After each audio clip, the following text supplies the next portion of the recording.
Morning, everybody. This is morning for me.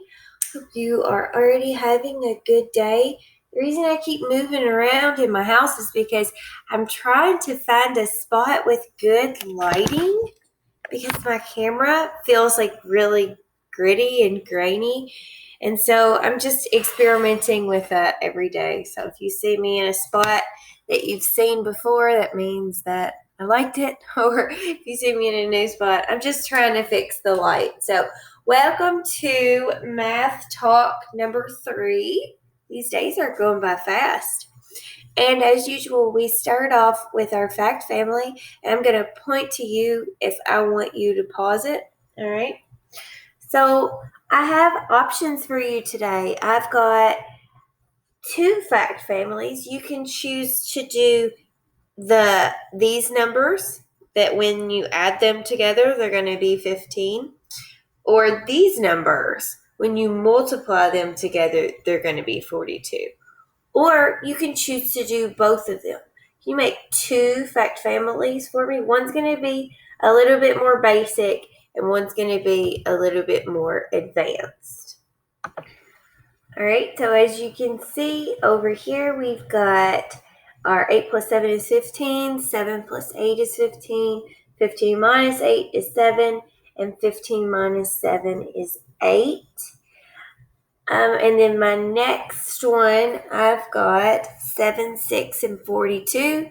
So 7 times 6 is 42. 6 times 7 is 42. 42 divided by 6 is 7. And 42 divided by 7 is 6. The second one I want you to do is name this shape. Pause. I hope you wrote hexagon because it has 1, 2, 3, 4, 5, 6. 6 sides. My next one, I'm going to hold up a fraction like bar chart for you guys, and you are going to do all 4 of these. 3, 4, 5, and 6. So let me see. Pause it when you can see good. Stop. All right.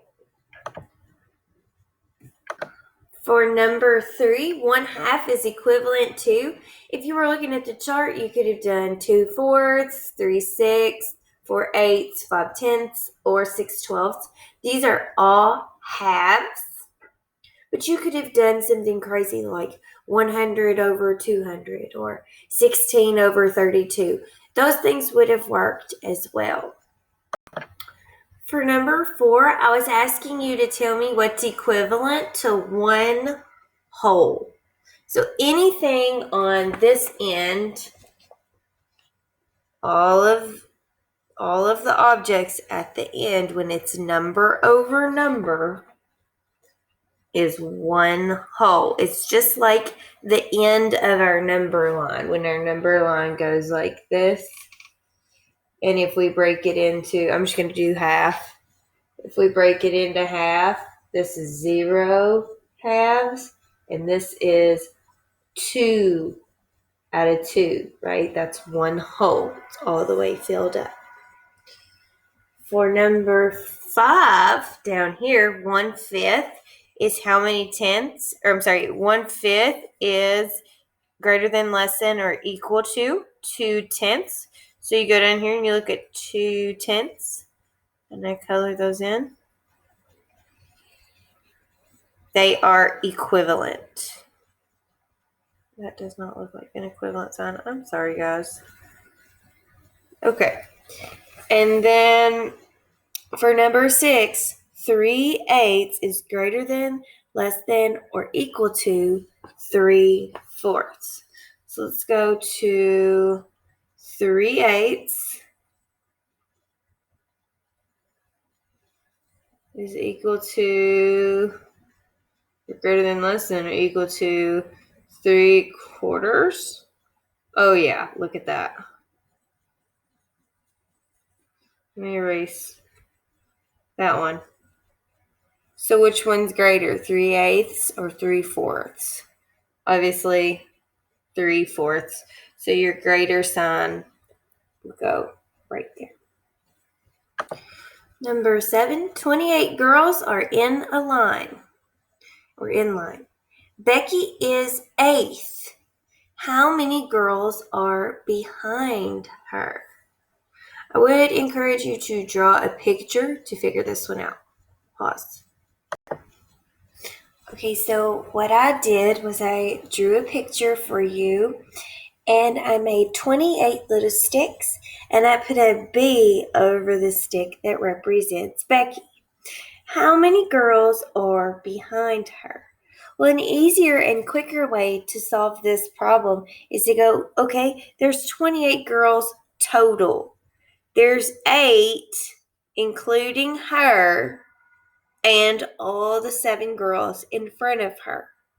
7 plus 1 is 8.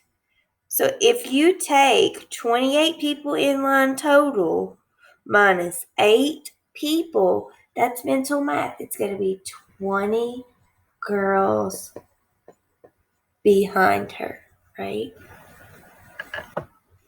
Please write the number that I've put for you in expanded form. Please rewrite that in standard or base 10 form. Pause. Okay, guys, to do this well, I made a chart for you to remind you of your place value. Ones, tens, hundreds, and thousands. So, do we have any ones? Yes, 4. Do we have any tens? I see 200 and 3,000. So, no, I don't see any tens. So, that's going to be represented with a 0. Hundreds, I've got 2 hundreds. And thousands, I've got 3,000.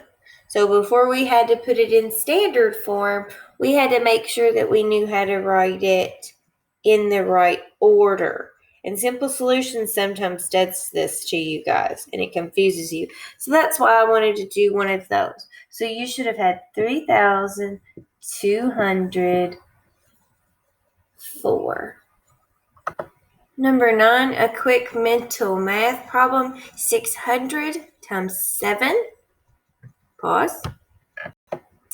If I do 6 times 7, I have 42.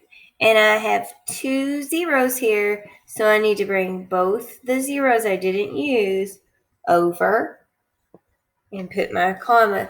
So my answer is 4,200.